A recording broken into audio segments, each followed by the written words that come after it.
Good morning, everybody. We're going to go through and just do some real basic navigation and then kind of get into some more of the specific training we want to do. So when you first log in to CurricUNET, this is your home screen. And right now, and it always defaults to courses. So the reason why this page is blank right now is because Natalie does not have any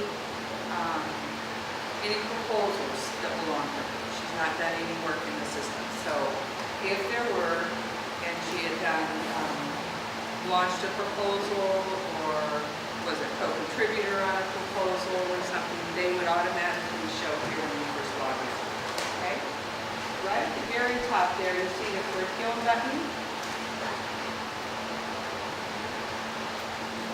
And from here you navigate through all of the different modules. So courses, programs, assessment, program review, whatever you're looking for, you want to switch back and forth. That's your home button. Okay, so next to the curriculum button is the approvals. This area here you will go to track any proposals that you have in process. Or if you just know that if you want to see if there's a proposal in process, you want to start something, you just want to make sure if something's already been started, you can go here and look. And then next to that, you can see the create proposal button. That is where you go to create any proposal. So a new course, new program, modify, deactivate, whatever it is you're doing within courses and programs. Or the assessment program review when they come, that's where you'll go. Okay. Above that, just for a minute, you see the little gear icon right there. Could you click on it for just a minute, please? So from here is your profile. Natalie is logged in as just a regular user with some special permissions, origination rights that we've assigned her. So this is the view that all of you should see. And you saw the edit profile button up there, so if you want to go in and change your password, this is where you would go to do that. Okay? And we don't need to do it now. If you are an how many admins do we have in the room? Okay, so if you're an admin, you'll notice up there under that profile that you have a couple other options there. So that this is where you go to get to your admin area as well. Okay. Get out of there, go back to courses, and then from here we're going to go in, and right there you've got your keyword search, and then you've got your little filter icon.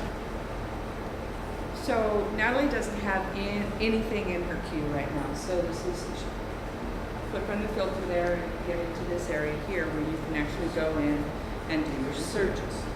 Where's the first filter? Go back, just cancel out of there. Oops, too far. Go to your search view, the first tab. Or that. Oh, that's still me? Okay. So right up there is a keyword search, and then you see the magnifying glass. And then right next to that you see there's a little icon there, it's a filter. So you click on that one. So it's the middle icon. Everybody there? All right, so a couple of things on this screen. The first button there, or the first option there is to allow you to navigate between only your proposals. You can search just your proposals, or you can search across your institution. So in this case, you guys are a district.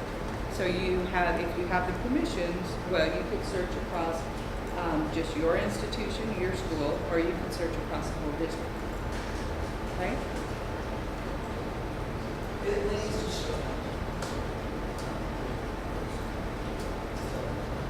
Okay. Well, can you go in for right now? I'm just going to show you just some basic navigation. Search there. And if Laney is only showing up for you, it's because that's all that you have permissions for. So it's just a permission deal. So in here, Natalie, we assigned her rights in all four colleges, so you see the search filters there. She can search one school or all four schools at the same time. She can search by status, any active, approved, deactivate, historical, just things, just proposals and draft. And then you have some sorting options here, so you can sort your search results by any of those options. So for right now, can we just search on draft? And let's do a sort option of the created on. And then change our sort to descending. So this sort option is going to change your results so that the newest proposal is on top. And then you've got it just for your institution. Why don't you change it to your show all proposals for all of them. All the colleges? Up on top. Okay. Right there. For all. Okay, so this is the search we did. We searched across all institutions that Natalie has permissions for. We did only draft proposals, and we sorted it by the origination date. Okay? So the newest proposals that were submitted are on top, and they go down descending order. So that's the basic search function, and how you would do all of your searches. So from here, Natalie, if you could just click on the arrow to the right, if you notice those little arrows in front of each return, it expands your view a little bit so that you have this, so that you're able to get a little bit more information. So you see the institution it belongs to, the subject, the course number, the date it was created on. We're looking at draft proposals here. If this was an approved or an active course, you could get a status there as well, would show. Okay, and then you get a little bit your description, summary description shows up. So this is helpful if you're just kind of searching through and you're looking for you want to just look at that summary information before you get into the meat. If you want to open up the whole proposal, then you just click on one of them, and it will open up the whole proposal. Yes. So if we go in here and in the search right there, if you type in bio, try that. Just right in the search there. BIO. That should do it.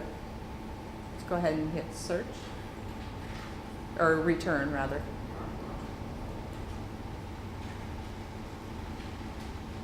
I think You didn't. one other trick is to click on the arrow beside BCC, so we see the drop-down Right. menu of all the courses. Right, so you can expand that view there too. So right there by BCC in the checkbox, Click on this arrow. just click on the arrow. And now, there you go. Okay.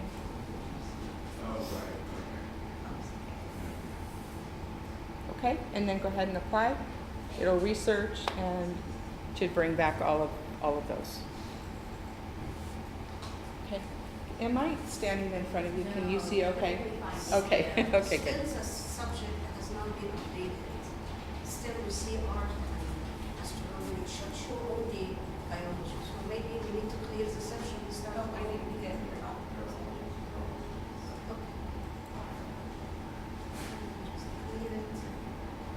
Clear everything.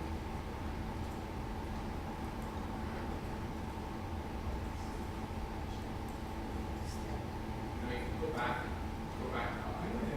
Just to clear the section. Unclick the BCC. Uh-huh. Yeah. And then you can Click the click biology. on biology. Just click on the biology. Yeah, because BCC, when you click on Right, BCC, just click on the you biology. click on all the subjects. Unclick up land. Yes, unclick the background, just and then just click on the biology. There you go. And then apply. There you go. Okay. Okay, everybody there, you want us to walk through it again? I kind of stumbled my way through that. So again, we're back here, we have our search results. You can go in, you can get the summary view by clicking on the arrow next to the institution. And then over on the right, just want to point out to you that over on the far right, you have access to all the reports that are attached. So your course outline, comparison report if it's a modification proposal, all fields report, which is exactly what it says, what the name implies. It is every single bit of information that's attached to this proposal is returned in a report. And then the impact report. Impact report, could you go ahead and click on that? This is a handy report for you to see when you're making a modification to a course. It's good to know what requisite, with the impact it's going to have on requisites and programs that it may be impacting. Okay, this one right here doesn't have anything, so if there were, and this is draft, so it just may not be completed yet, so there's not a lot showing here. Okay, so can we go back to the search screen? Yeah, go ahead and close that out. Before you get off the screen, I want to show you one more thing. So if you want to report out your search results in a certain order, that's what the sort options are for. So you can drag those, drag and drop them. So if you want it to report out by the created on date first, you can just select that one and drag it up to the top of the column. So can you show them? Yeah, show them that. Drag it up there. There you go. Okay. So all of those. So go ahead and apply that.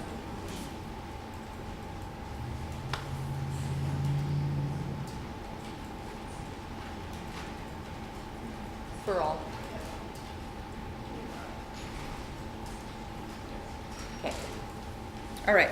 So we're back here on the search screen here, and from here, we said before, you can open up any of these proposals or just get an expanded view. You can also, instead of doing that though, I want to go in and I want to go in and show you how to create a proposal, okay? And then we'll open up that screen and we'll play with it a little bit. So create proposal. No matter what kind of proposal you're creating, this is where you go. They work the same regardless of the type of proposal that you're creating, the steps that you have to do to create it. So we're going to create a new course. So you select the type. And here's where we get into a little bit, there's a couple of things that we can do here. We can go out and we can search for a course. If you're looking for a course that you don't have at Laney that maybe Merit has, and you want to add that to your curriculum, you can go out and you can search for that, and you can copy that course.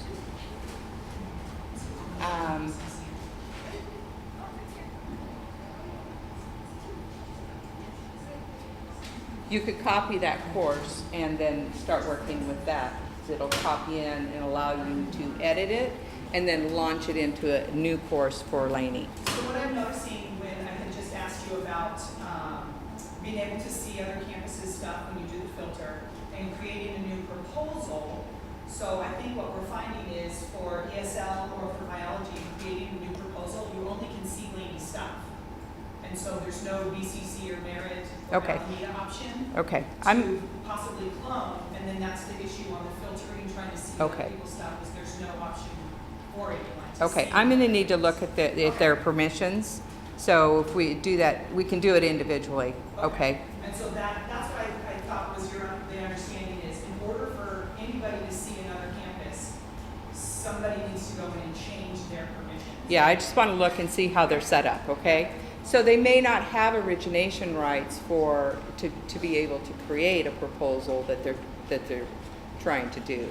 And if that's the case, it's going to filter to only their what they're allowed to create in. Right, when they You know what I create a mean? proposal. Right, right. Yes. So is it basically like if you do have rights to see the other campuses, when you look at them, it's just a read only until you copy it into ours and then it becomes editable? Is that Right, right. So, but you have to have permissions Right. in the subject area that you're creating the proposal for. Okay? Otherwise, you won't get any results. So just to make sure I'm understanding, so that means that if I'm a new instructor and I want to create a new course, I have to go to somebody and say, can you give me permission to search these courses at all campuses? No, not normally. And so there's a couple of things here. I talked about the district functionality, how you could go and you can copy a course from another campus or from another school, or you can just create a new course. You don't have to copy it. You just want to create a new course. So there's two different ways, two different things that we're going to be doing here, okay? If I want to copy one, then But- I have to get permission. Well, I need to look at your permissions to see what's going on. So if we could come back to that, Okay. and we'll do this right now. So I'll show you both ways, but then I'll work with you individually after we get through the walkthrough, and we can kind of see what's going on there. Okay? So, so here, if we could just go ahead and select one. That one's fine.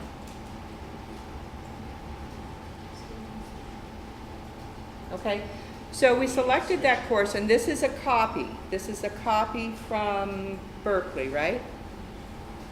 I think it was from Berkeley. Okay, so here it is required that we put a subject in. So when we copied that from Berkeley, it copied everything over except for the subject, because your subject area might be a little bit different. I don't know, so we don't copy that field. So now you can click the drop down here, and there's nothing there.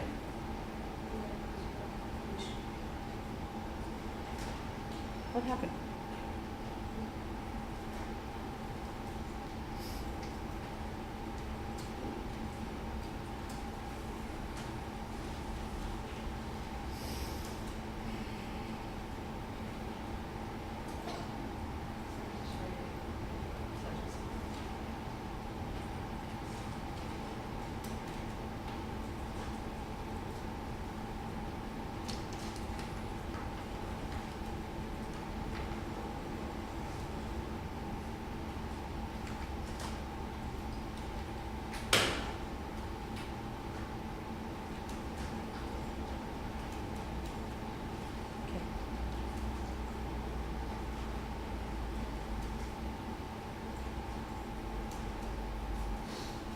You can just go back in, Natalie, you're fine. Just go back into the create proposal area. It's fine, we'll just work from the admin view. Okay?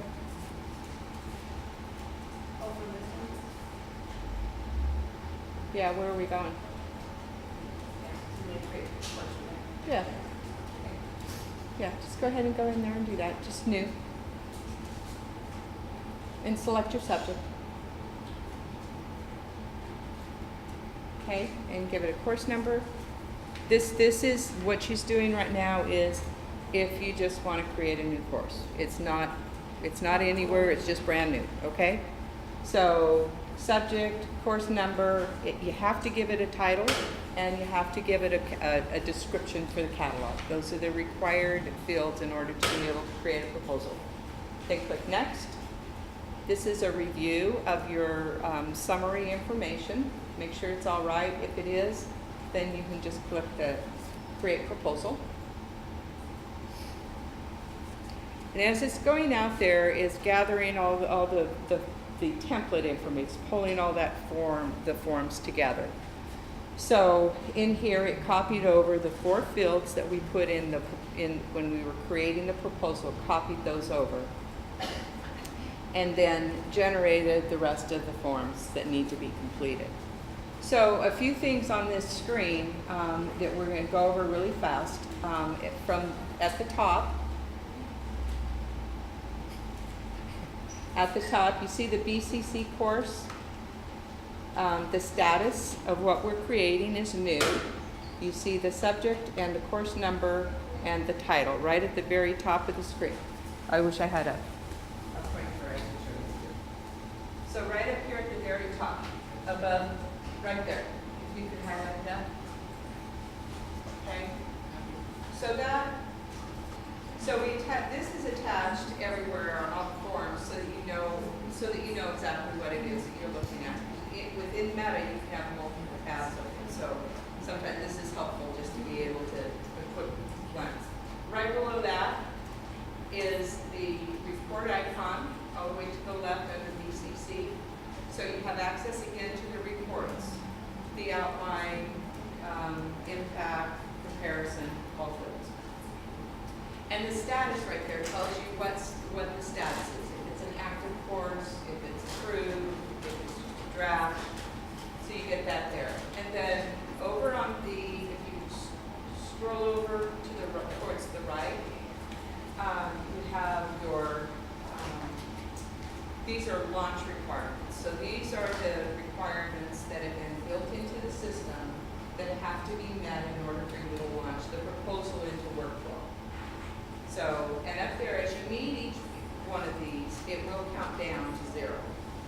Okay?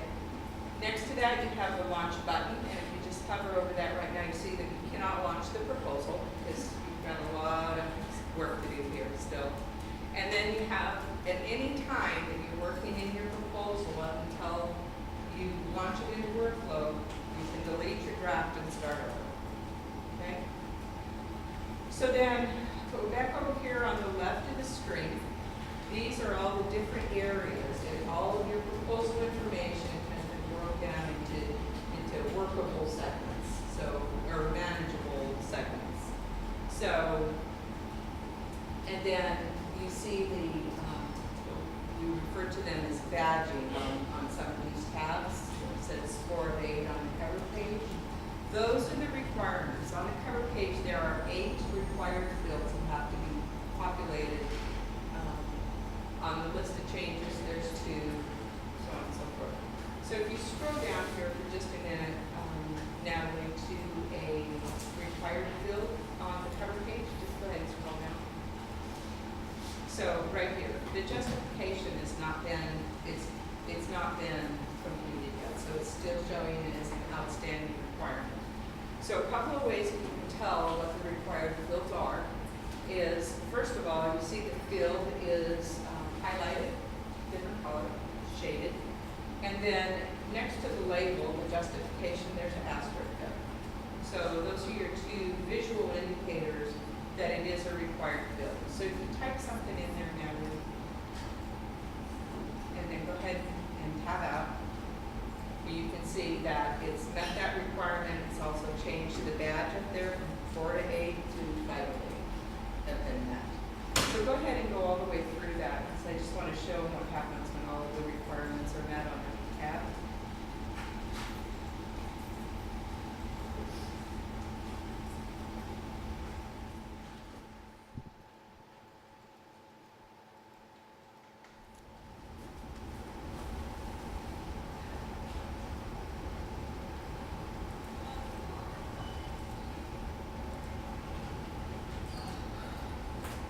Okay. So before you don't do that yet. I want to point this out. So on the bottom right, you see the save button there. Whenever you're on a page, you make a change. You won't see the save button until you do that. So click save down there. And on the cover tab, all of the requirements have now changed. The badges turned from orange to green. Okay, so another visual indicator that the requirements on this section have been met. Your remaining launch requirements are now sitting at 22. So you just work through all of those different areas.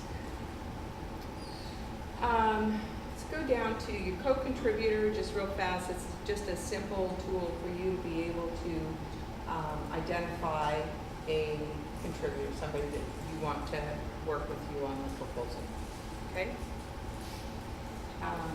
Cross-listed courses, this is, again, just a simple, if there are cross-listed courses, you would indicate them there. List of changes. So right here is a good example of a launch requirement, and there's some validation built in here. So on this one, a reason for the update on this proposal, you need to select at least one of these items need to be selected. So just select any of them. Sorry, I didn't quite understand the cross-listed courses. What was that again? The cross-listed courses we are in Sandbox, I believe. If you saw this on your actual site, you should see a list of courses there that you can select from. Yeah. So there would be a list of, just like the co-contributors, it's the same type of tool. So you'd just be able to go in and select the course. Units and hours used, put in your, the required information here. Just regular text boxes, put in your, you don't need to fill them out now, I just wanted to show what's on the page. The next one, degree transfer. And I'm just going to go through some of these real fast to show you different functions on the pages. So if you click on that program applicable, I don't think anything happens, but sometimes when we click on those, you'll get another more information to fill out. So I just wanted to make sure that that wasn't one of these. Okay. Go ahead and go down. Your Gen Ed.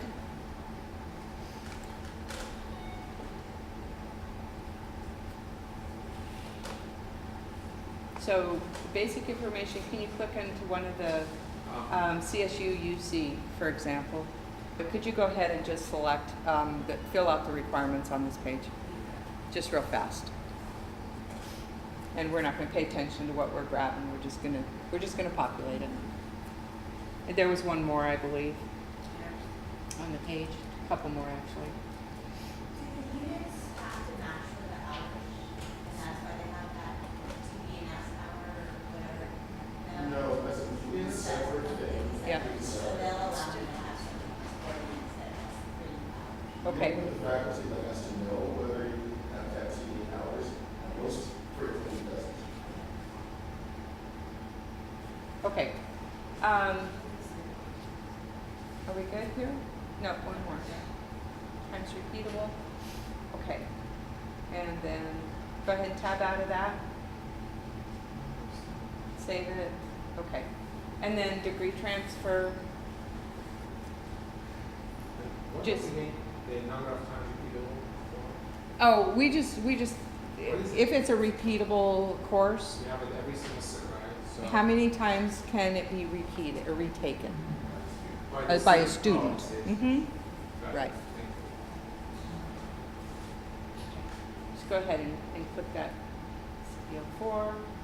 This is a credit course, we're saying, and your basic skills. Where's it going?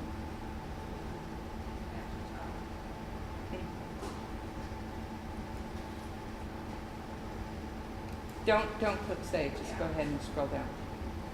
When you click save, it does take you back to the top of the page. So these are all filling out all of your, or a lot of your CV codes are being captured here. Okay. Okay, so you Gen Ed then, is it capture all of your different, I get the Gen Ed, CSU, UC, your different areas. So anything that's applicable here, you would just check them off. No, Okay. it's not a proposal, it's what's actually true. It is a proposal, but if it would apply to any of these areas, you would include it in your proposal. But it doesn't work for people who pull up the outlines, and it doesn't transfer to UC, and yet you haven't checked. What did you say, Joseph? Well, if you check that it's an arts and humanities course for IGETC, it doesn't state that this is what you're proposing. And so that causes confusion. because even the CID information, But this is not our practice, like how you want to handle it. It's Right. not required. So it is a proposal, and you would submit it as a proposal. It would go into workflow, and as it's going through your different committees and stuff, if that was something that needed to be corrected or revised or whatever, the different levels, ARA level in the workflow would probably send it back to you and say, you know, this is not applicable here, let's change that. or Okay? not check any of these Or not, until exactly. the articulation officer goes in and checks them. Okay? So, okay, let's go down. Lecture and lab content are just regular text boxes. So the content for this proposal, you just need to type in here. Can be formatted into an outline structure. You can copy and paste if you have this in another document. But don't copy from Word. Don't copy from Word. If you have a doc, you can copy from a PDF document. You can copy from a rich text, you know, just a text document. If you copy from Word, it has all of that coding behind it. And when you copy all of that, it copies all the coding, and then it throws HTML code into your document. Okay? Yes. So where do you get this information about needs G transfer under the degree on transfer? We have to indicate and specify is going to meet what type of GE or transfer requirements. Where do I get that information? Do we have a link for that? Or a resource? I think the application officer. Yeah. Laura Valentino is for Laney. Okay. And what is the legacy required for a degree? What does that mean? Where are we at? Can you go back It's to under the degree or transfer. degree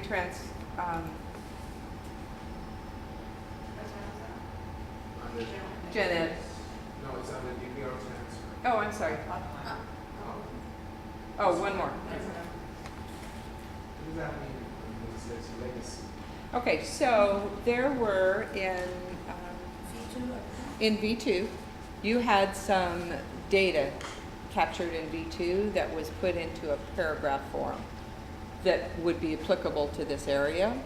So it was just put in there as just one big long paragraph. So we had no way to parse some of those into individual fields without going in there and manually breaking them out. So we put them here in those cases where it applies. We put in this legacy field. So we didn't lose the data that you had before in the old system. It's still here, and then as you're doing modifications or whatever, you can break that out and put it into the individual But fields.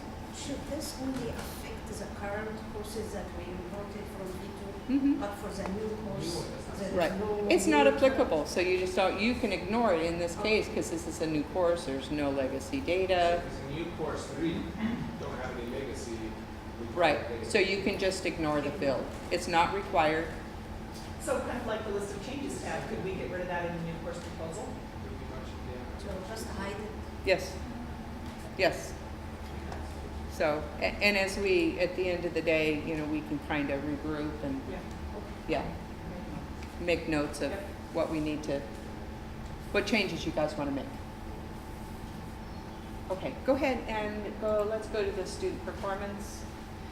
This is what we refer to as a ordered list. So we enter the objectives in one at a time.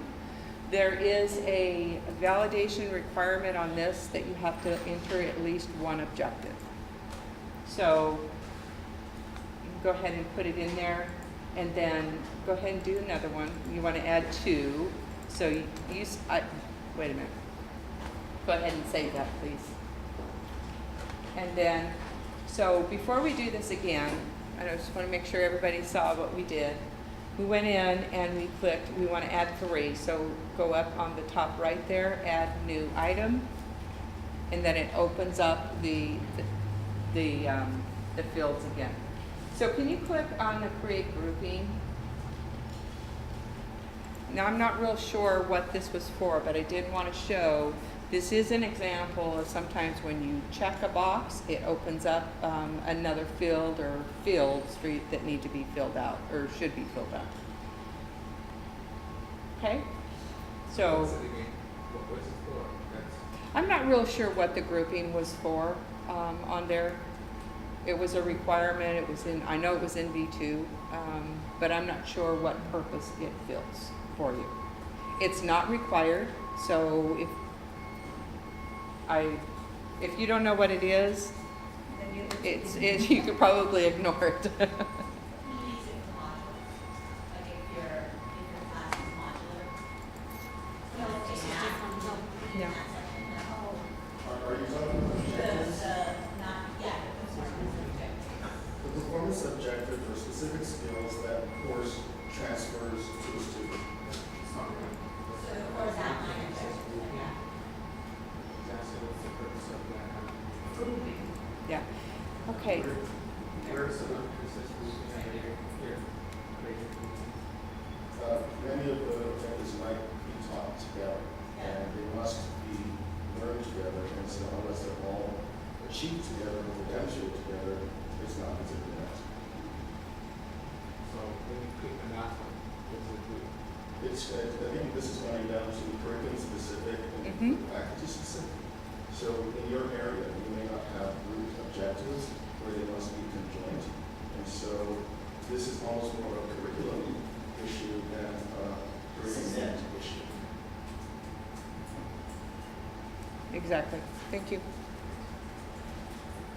Okay, go ahead and cancel out of there. Now on this, before you move on this page, there's another option up there.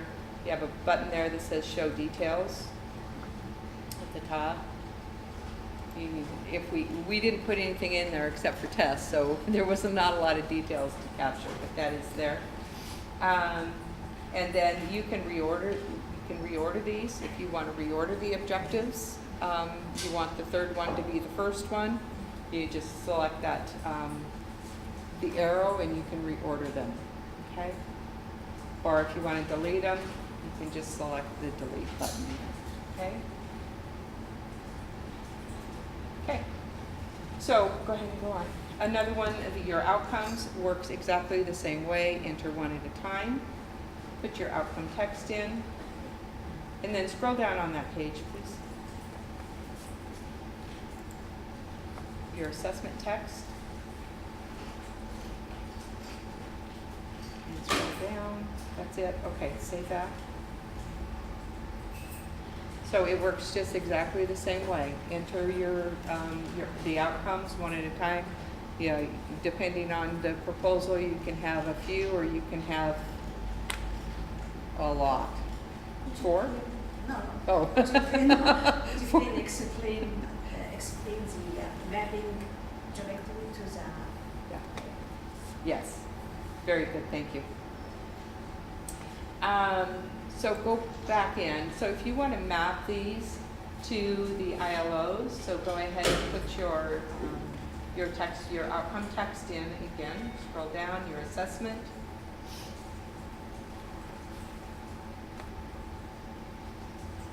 Okay, scroll down. Now you have the ability to map these directly to your ILOs. So this outcome is going to map to ethics and personal responsibility. Okay, does that make sense? Okay.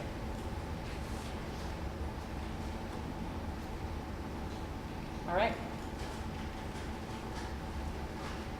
Methods of instruction, at least one must be checked, but you can select all of those.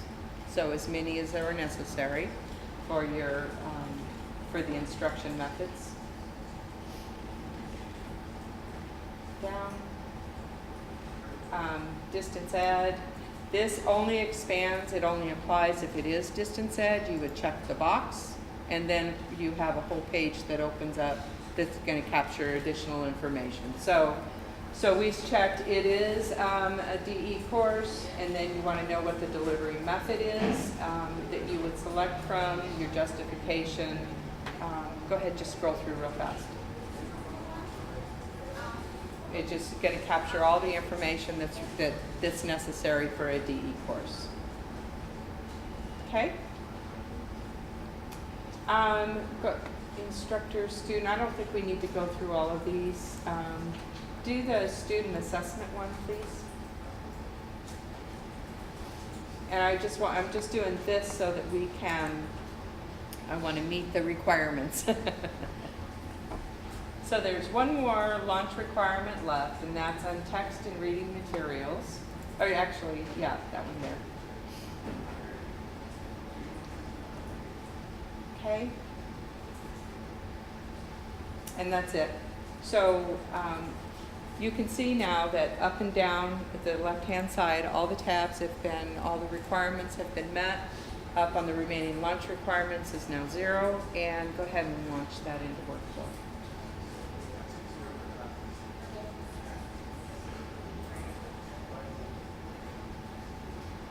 So when that happens, you launch it into workflow. You can see now, this is the view that you're going to see when you launch your proposal. This is you as the originator. You just completed the proposal and launched it into workflow. And it is now sitting at the BCC VP of Instruction level. Could you go up here to the status tab? So within your workflow, if you want a visual representation of where it's sitting at, you can quickly switch over to the status. You can see the green indicator has been completed and the orange is pending. The blues are yet to be completed. So it's just a real fast, because sometimes within the workflows you have committees with multiple people on them. Sometimes this gets a little bit hard to read on the historical screen because there's so many people and they all print out in that screen. So this is a real fast way to see where your proposal is sitting.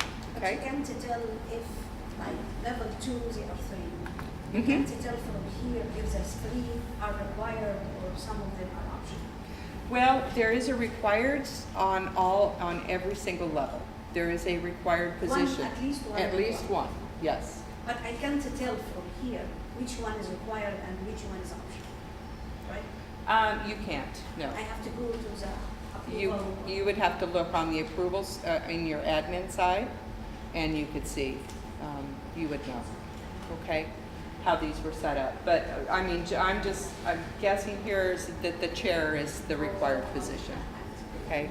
The other ones are optional. An optional permission or an optional position is it's informational only. You can go in, you can look, you can review, but there's no action really required for you to take.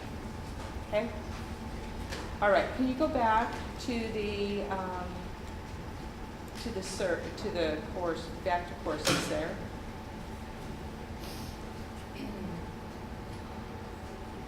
And then so that shows you taking it all the way through the workflow, or through launching it into workflow. And for courses, programs work exactly the same way. So create your program, and if you just want to bring up a program, we can look at the template. We don't need to go through that whole thing again. Yes. Just go, do a search for all.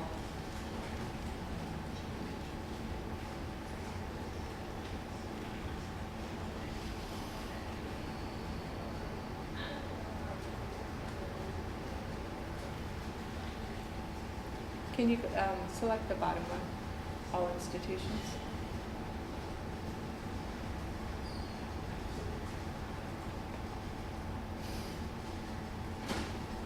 There you go. Now just open one of those up, it doesn't matter which one, because we're just going to walk through these forms real fast, okay? All right. So this is an example of an active program. This is the information that we're collecting on the cover. You can see the forms and the template, the way that they're laid out are very, well, they're exactly the same as what you saw on the courses.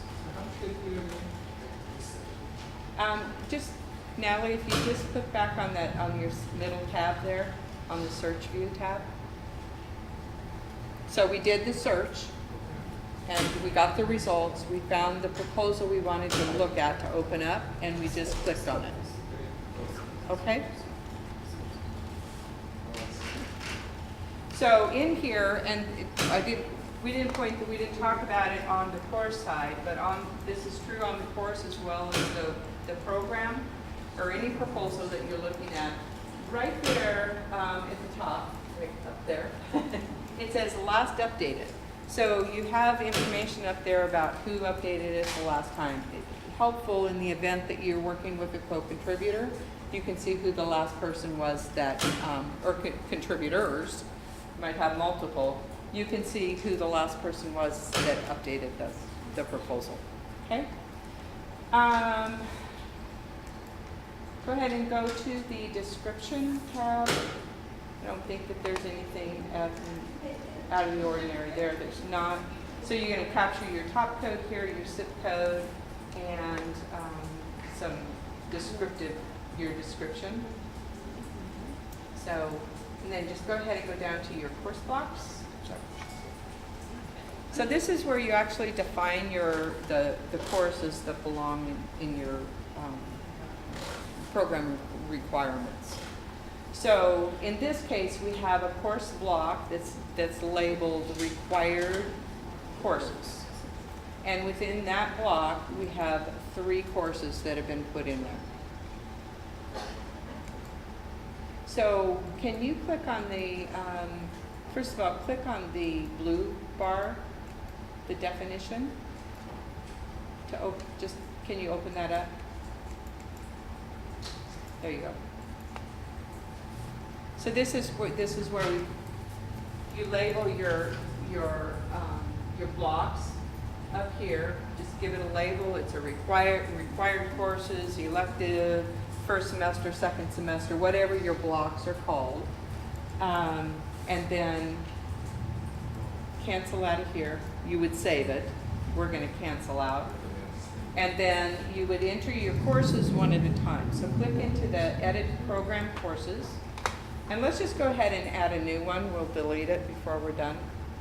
And go select from here you would select your subject, your course. If there's any non-course requirements, you would add them in here.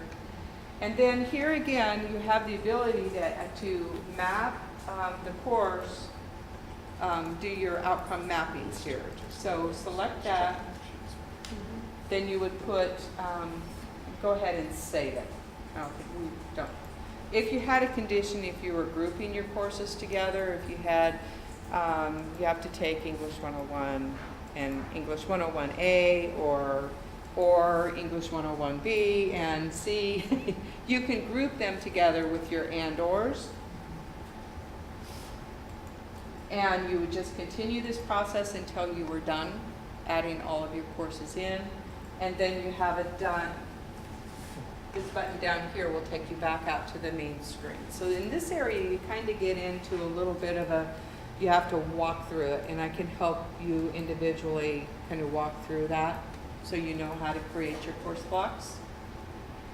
So go ahead and click done here. And this is what your block looks like when you completed it, okay?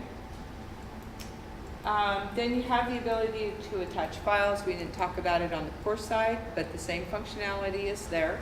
Go ahead and click into that. You want to attach files here. It might be committee meetings or whatever you would normally attach to a file. You could put them here. And then the last tab is the codes and dates, or codes page, where you capture all of the activity on the proposal. So board approval dates, state required codes would go in here. I believe for you guys this is an admin only page. Is that correct? The codes? The code, yeah, it's only for the curriculum specialist. Right. So they fill it out, but it is informational, so you can go in, you can see it, you can't edit it. We're logged in as admins, so that's why we're able to get around in here and move around. Okay. Okay. Sorry, but can you it over time, the purpose of having that course log. When you're creating or modifying a program, and you have the program requirements that have to be identified, you can add new courses to a program as your requirements change. If you're creating a new program, you would add all the courses that belong to that. Right. So this is basic 101. This is how you get around in the system, a little high level, the different functions, features of, a little bit more explanation. If you go into we spent a little bit of time on the approvals. Can you pull up that course that you created earlier?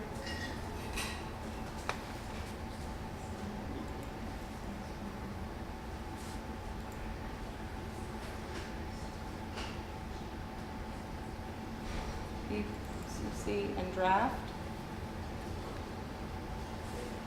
Well, actually, it would be in review. Right, sorry. And I would do descending, just so that it should pop right up on top. So this is another way now you can go back in, you can find your proposal that you created, okay?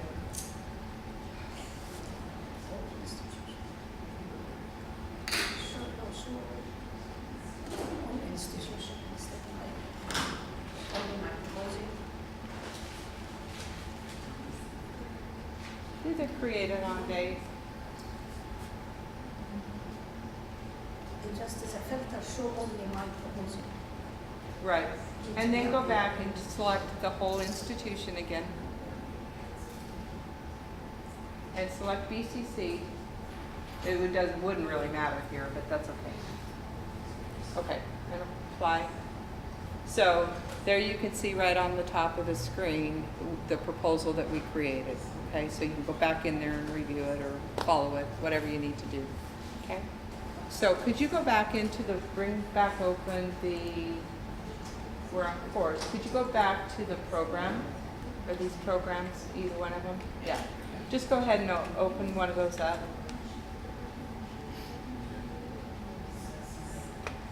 And then view program proposal to open the proposal all the way up, because that was a proposal that was in review. So go back to the course, the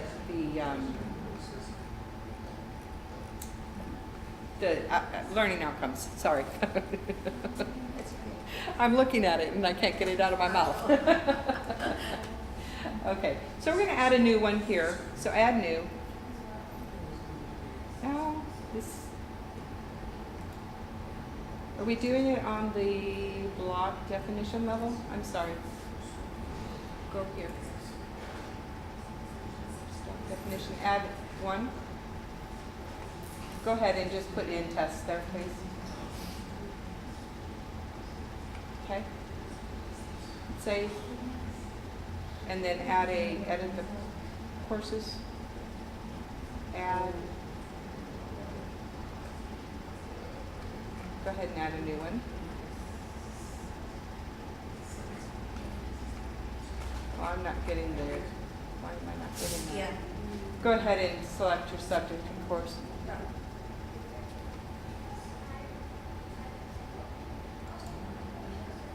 We're doing it on the so we're doing the blocks and then the schools are set up different. So I'm sorry. That's okay, I understand. Get to the right place. Each one has different. Yeah, I mean, it's the same basic program, navigation, everything, but everybody's set up a little bit different. So go ahead and save this. And then go to the program learning outcomes. And put in a new one. I'm not getting the mapping there, so I'm not sure why. Go ahead and go down. Oh, there it is, right there. So on the program side, we're mapping this to your Institution. Yeah, to your ILOs. And if you scroll the way down, there's nothing else there to map to, right? You're not mapping to anything else. I just want to make sure. There they are. There's your student learning outcomes. So from here, you can map to your ILOs and your SLOs. So you map the program outcome to the student learning outcome. Okay, and then when you go in and you do your assessments, you've already done all of that mapping. So they'll pull in for you when you do your individual instructor assessment. And I don't want to get a lot into this right now, but when you do those assessments, all of those mappings pull forward for you. They're already filtered in the system because you've done it here. Okay? But if there is any change at the course level, it will automatically update in the program, since it's a program map to the course, or they have to come Right. here also and update. You do. And there's a reason for that. There's a reason for that. So on the course level, when you're modifying a course and the outcome, you're changing an outcome, there's not a direct automatic update of the program. That doesn't happen automatically. And the reason for that is many schools want faculty and administration to pay attention to what changes are happening. So if we automatically updated that course outcome in the program without a review of the program, it may be that you're not going to notice that until you do your program, your 5-year program review or something. But is it any pop-up window to alert the faculty that this course is part of this particular program? That's where that impact report comes in. So when you're modifying a course, and you can see automatically what requisites there are Or part of for the course and what programs the course belongs to, so you know what it's going to impact. And then as it's going through the workflow and it gets approved at different levels, those are all there as well. So ready information, easy access for everyone to see. Does that answer your question? Okay. Can I follow up and make sure I'm understanding the answer? So I create a new proposal and change an SLO of a course. That's part of a program. And it's all mapping, all that fun stuff. So I updated that SLO. Instead of describe, I put apply. That's all I did. Does it become unmapped? No, Okay. it does So not. it still is mapped with my new word. Mhm. the map, the program will not get updated. The program does not get updated with the word that you changed in the course. So I have to create a program modification also. If it's a big enough impact to change the program, then you're going to want to create a program modification as well. Like, to give you an example, let's say we change the course in biology, let's say, or English, doesn't matter.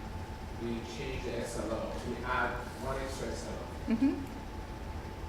If that is going to affect, how is SLO going to affect the program? Because it's mapped.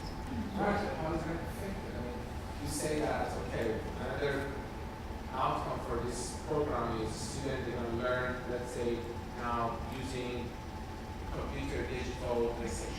But how is it going to affect the program?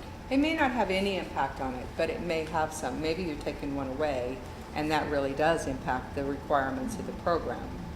So it's good for everybody to know what.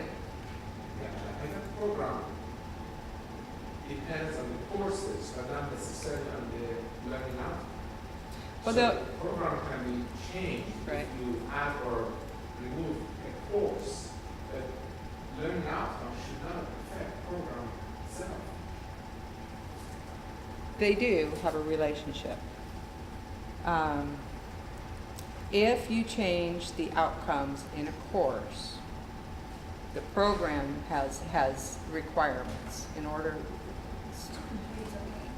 for you to complete this program, you have to meet all of these requirements. But these requirements are part of the courses that are within the program.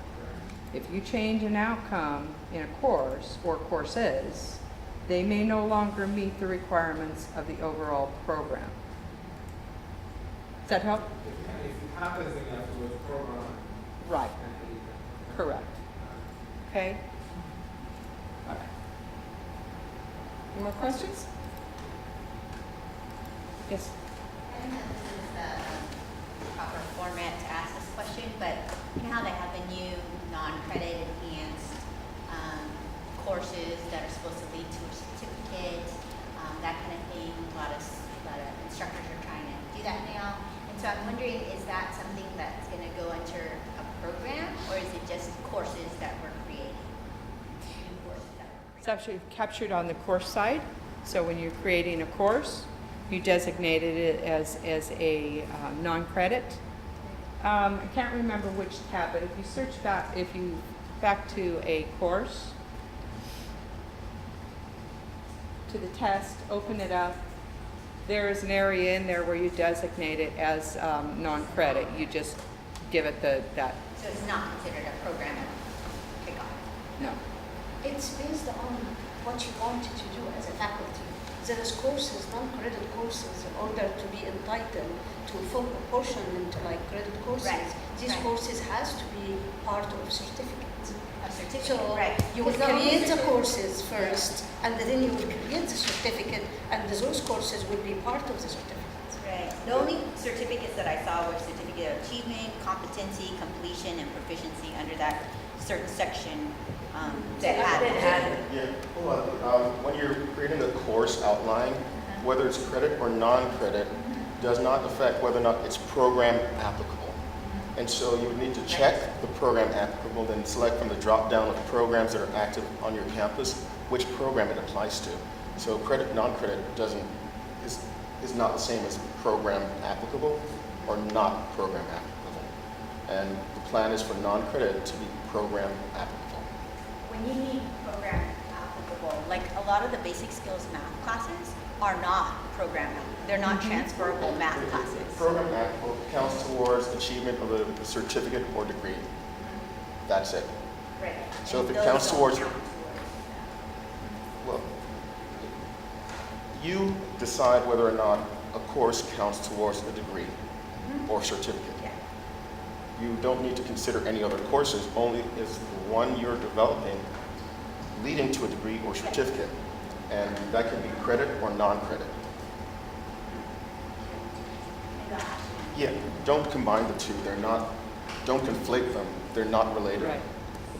So up here, and there's two separate fields to capture those two. I think you saw those. So if it's non-credit, you can capture it's non-credit or credit. And then, of course, you have the program applicable. So some of them would just be standalone. It wouldn't be program applicable. Okay. Okay. Other questions? Okay. I think from here, unless there's anything else specific. I guess why not we- I probably missed it because I was late, but on the front default page, Yes. I thought I had heard there would be a time where you could actually sort by institution, subject, course number, title, created on status. At some point in time, that'll Yeah. happen on that default page? On Yes, that front page? yes. Okay. So there's a number of changes that we are currently making to Yeah. that search screen. So you'll see those. Could you please explain how to use assist for some of the course? I'm sorry, what? Assist. Oh, the assist? You want me to do that here in this one? Okay. Did you go back to the course? A course? You know, is it on Sandbox? Let me pull up a course.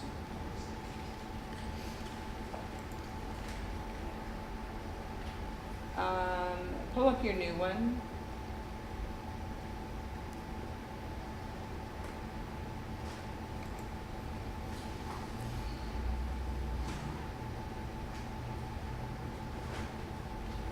So while she's bringing this up, what we're talking about is we have built in here an area where you can designate a course to update to send over to Assist. So there's two tabs that we added in here, and then it automatically transfers. There's a nightly transfer to Assist. And every night, if it's queued, it goes through and it searches and it finds those that are queued up and it pulls those over to Assist and it loads in their system. With the new Assist too. Yes. Next generation. Yes, Assist Next Gen. Yes. Yeah. So here's the example of that. So in this particular case, your articulation coordinator would go in here and they would be able to just mark that box as queue for Assist. And this is a specific permission page, so only the person that has rights to this, the articulation officer, would be able to go in here and queue this proposal for assist. Okay? Can you So, explain what the two things mean? Last request from queue, last direct request. I'm not really sure what those are. Because I mean, I'm they an don't. articulation Okay. officer. Well, they don't have any meaning for me, and they're not required for your transfer to assist. All it needs to do is just check the queue. Exactly. Okay. Exactly. But one more thing, if you would, is go into the assist preview. Now, it copied over everything that's been captured in the course. And this is a read-only page, and this is just to give you a preview of what is being transferred to assist. So you can go through, make sure all the fields have been captured. Go ahead and scroll down, please, Natalie. And that everything is right before you check that queue for assist and it gets sent over and then you pull. So Okay? if you want to change anything, does he have to go to the original proposal Mhm. and do this? Yep, you would have to go back to if there's something wrong in here and you're not the originator, then you want to get a hold of the originator and say, or at a level in the workflow, send it back to the originator and have them change it, correct it, and then it'll come back to you and you can, if it's done, you can queue it up. So as a queue for assist, there's times when you're going to queue active courses that are already active, or they would just be proposals that are in workflow, in draft status, or at that approved level. So, you're not limited there. And just it has to be one by one. Mm-hmm. Is there any future enhancement that you can move or update? We haven't talked about that yet. So, no, we haven't talked about that. Normally, and I don't know how many courses you typically, submit to assist. What I've seen normally, it's not very many at a time. It's usually a handful, maybe 20, but it's not a lot. So is this what other colleges are doing? Mm-hmm. Exactly the same thing. So you no longer have to leave here and go over to assist and then copy from Meta and paste into assist.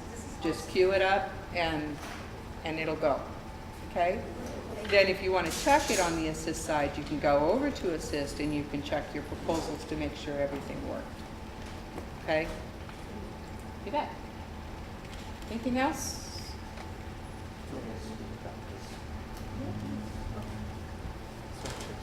Okay, well, I'm here to help with, if you want. Status. Yeah. Yeah, just say Oh. permissions is probably the key Okay. piece. Okay, so I think we're good then.